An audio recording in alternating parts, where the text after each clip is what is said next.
Welcome to a special webisode edition of Cuse Countdown. The news out of Syracuse late Monday was Dion Waiters would leave the program, Syracuse basketball, to go to the NBA, foregoing his junior and senior seasons. The statement out of Syracuse Athletics was, "I've decided to pursue my dream of becoming a professional basketball player by entering my name in the NBA draft this spring. I plan on signing with an agent that ends his college eligibility. I want to thank my coaches and my teammates. I've had an amazing experience at Syracuse University. I also want to thank all the Syracuse basketball fans. They are the best in college basketball." And now we welcome in our analysts, Dan Cohen and Chris Lewis, to talk a little bit about Dion Waiters himself and the effect that it'll have on the program. And after his freshman year, it looked like Waiters may not even come back because him and Jim Boeheim, the head coach, butted heads a little bit throughout the season. Not only did he come back for his sophomore year, but he was arguably one of the more important parts of the team that went to the Elite Eight. Kevin, it's all about making the best out of what would have most likely been, for a lot of players, a bad situation and maybe one that they just couldn't recover from. Dion Waiters stuck on the bench. Maybe he was a little bit upset about it at first. Remember last year in Marquette, he was benched in that game, that away game, because, hey, he and Jim Boeheim, as you said, butted heads. But he recovered from that, able to have such a solid year this year. You have to give him a lot of credit for not staying down. And Dion Waiters gave a lot of credit to his mom back home. Mom ain't happy, nobody happy. Absolutely right, Chris. And he gave credit to his mom back home in Philadelphia, who really instilled a better attitude and a different work ethic for Dion Waiters. And he hit the gym in the offseason, shed his body fat down to 4%, really worked on his body, and you saw the results in his sophomore season. A lot of credit goes to Dion Waiters, just instilling a better and different work ethic from his freshman season. And all that work came with a grand total of 0 starts over the 37 games he played in his sophomore year and the 34 games he played his freshman year. No starts for Syracuse. And he was the perfect guy to come off the bench for SU. And Jim Boeheim said it from the beginning. He was never going to start with Scoop Jardine and Brandon Trish starting at the backcourt for SU.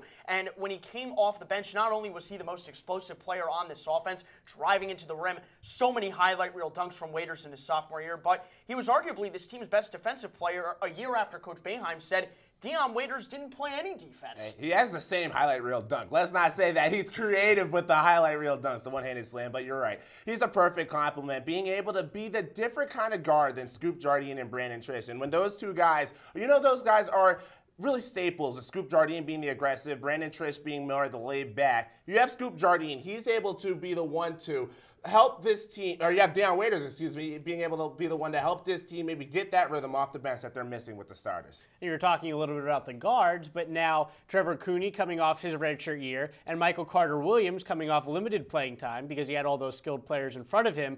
Now they step up into even bigger roles without Waiters. It's all about Michael Carter-Williams, and you're right. He has to step up into more of now a playmaking role after really not getting many minutes in any key games this season. And he's a big guard, so he's going to see a lot of time, and maybe he can be that distributor and a scorer to offset Brandon Trish, maybe stepping more into that lead point guard spot. After SU's depth at the backcourt was lauded this year, their depth is now going to be lauded in the front court with Dajuan Coleman coming into the program, and you're going to have Rakeem Christmas in a bigger role and Baikita in a bigger role. But you're right, Michael Carter-Williams is going to be the key in the backcourt, and you saw him make plays in his freshman season. Of course, he put God's gift to Chew of St. John's in his only poster his freshman year. Trevor Cooney is going to be the X factor, though. He's been working on his shot with Jerry McNamara. What better coach to work on a three-point shot than G-Max? So Trevor Cooney coming off the bench, and you're going to have Carter-Williams starting alongside now senior Brandon Trish. Jim Boeheim said this team was a perimeter-oriented team. You have to wonder if it's going to be that way without Dion Waiters. Let's take a quick look at the next step for Waiters. It's the NBA, and it hasn't exactly been kind to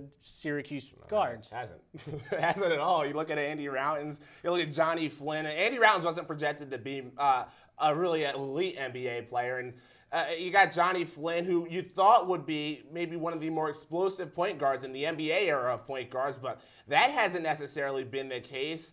You just have to wonder, when's the Syracuse guard, maybe go back to John Wallace, that's really had a successful, stable career in the NBA. That's the one thing that would concern me, because it's just not a track record. NBA draft pundits right now are projecting Dion Waiters to go after the lottery, so he's going to be a high teens, low 20s, mid-20s pick, and he's used to coming off the bench in his Syracuse career. That's what he's going to be doing in the NBA. When do you see a guy go in the first round ahead of guys like Chris Joseph and many other players that have come through this program?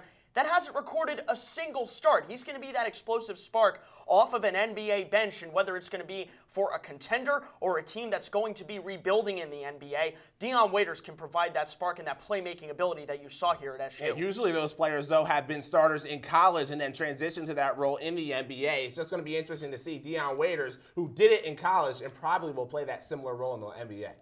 Be sure to join the conversation on Twitter at Citrus TV Sports. And of course, watch all of our coverage of Syracuse basketball, football, and lacrosse on our sports blog at sportsblog.citrustv.net. Alongside Dan and Chris, I'm Kevin. Thanks for watching.